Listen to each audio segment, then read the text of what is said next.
Hey, what is up, guys? WWE Forever 98 here. I am back again.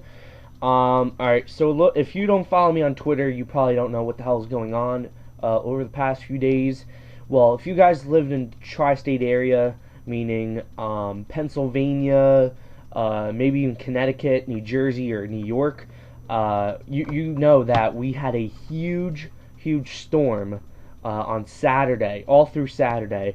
And what happened was my wires fell, I guess, and I didn't have any internet or television. So the guy came today, fixed it. So yeah. So in my spare time, I had a lot of spare time, and I decided to watch basically DVDs 24/7. So I was in the middle of Survivor Series 05 last night, but I couldn't finish it. So I have 3 pay-per-view reviews for you guys. I have Fully Loaded 99, Survivor Series 03, and WrestleMania 21. So let's get right down to it. I don't want to waste any more time. Alright, so Fully Loaded 99 was requested by Mattloveswweandtna, now known as Rated R Dynasty, I believe 18. I really didn't like this show. I thought it was pretty bad. I mean, besides the 2 main events that they had, this pay-per-view was pure garbage, and it really was disappointing. The Edge versus Jeff Jarrett match, I thought they really underperformed.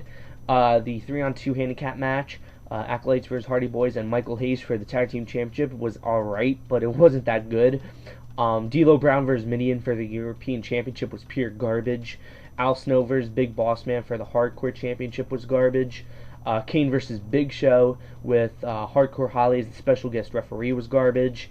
And the Iron Circle match between Ken Shamrock and Steve Blackman was totally unnecessary, and it really brought down the quality of the show. But the tag team match for the winners gets the rights to the name of D-Generation X, Mr. Ass and Chyna versus X-Pac and Dogg, was okay. It was better than I thought it would be. And then, from there, it got much better. You had the fully loaded strap match between Triple H versus The Rock, match of the night. I really enjoyed this, and it's kind of surprising because, strap matches are kind of usually dull. But they really performed a hell of a match, and I was very surprised. And then the main event, First Blood match, for the WWF Championship, Stone Cold versus Undertaker. It delivered. It was a very good main event. I just thought that Triple H versus The Rock was better, just slightly. And I liked how they built this match throughout the night. On Heat, Undertaker busted Austin open, and then Austin later in the pay-per-view would bust Undertaker open. So it was kind of like both sides were even, and Stone Cold did win. Overall, I didn't like this pay-per-view at all. I thought it was very much disappointed. 5.5 out of 10. I didn't like this pay-per-view at all. I thought it was just horrible. The card was horrible, and yeah. So that's my short review for Fully Loaded 99. Moving on to WWE Survivor Series 2003, requested by Survivor Series 07. This was actually a pretty good pay-per-view. We started off the night with the Team Angle versus Team Lesnar match, and it was a pretty damn good opener. I liked how John Cena and Benoit were left on Team Angle, while I think it was... who was left on? I think it might have been Brock Lesnar was the last one on his team. No, it was Big Show. It was Big Show, and John Cena hit an FU on Big Show and won it for Team Angle. I thought this was a pretty good match. Move on to the Women's Championship, Molly Holly versus Lita. This was actually a pretty damn good Divas match. I really enjoyed it. Oh god. You know what? Molly Holly was probably one of the most underrated divas of all time, in my opinion. I mean, she was a pretty good wrestler. She really put on a good match with Lita. I was very surprised. And then we have probably one of the most underrated stipulations and probably one of the most underused stipulations in WWE history, the ambulance match between Shane McMahon versus Kane. And I love this feud. This was probably one of the best feuds of 2003, in my opinion. I really, really love this feud, and this match was goddamn entertaining. I really can't see how anybody can bash this match. I mean, you know, it kind of reminded me of the Attitude Era days. I mean, it was pure hardcore, and it was so many good spots where you had Shane McMahon going coast to coast from the top of the ambulance. I mean, it was awesome. And, you know, Shane McMahon running over Kane. It was an awesome match. I really, really enjoyed that match. The Tag Team Championship, Basham Brothers versus Los Guerreros. Wasn't a big fan of this match, but it was alright.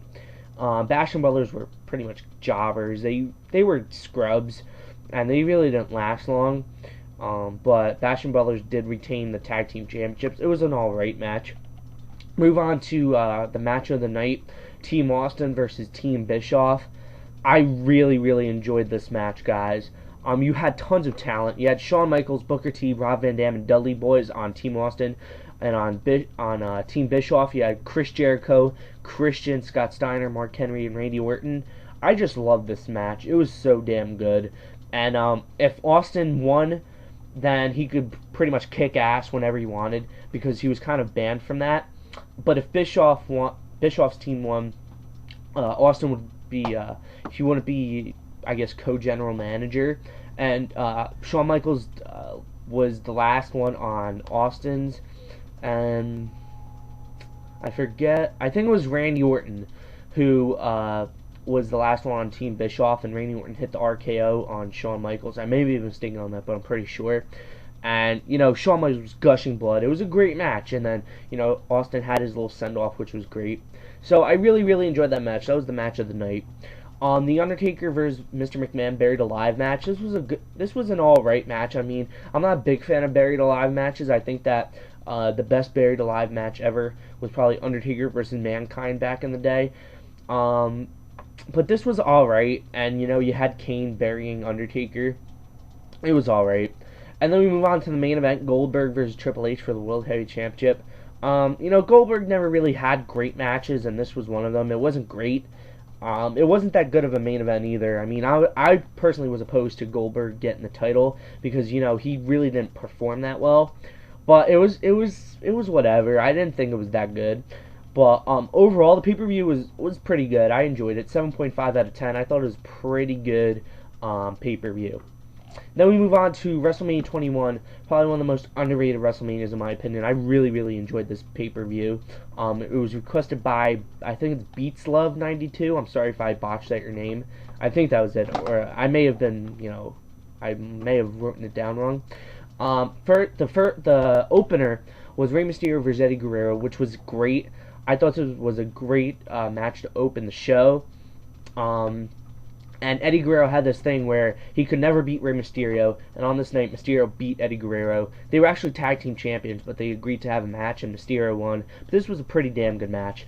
Probably the best Money in the Bank ladder match of all time. This was the first Money in the Bank ladder match. You had Chris Jericho versus Chris Benoit versus Shelton Benjamin versus Edge versus Christian versus Kane. Edge would win this, and I think he would cash it in at New Year's Revolution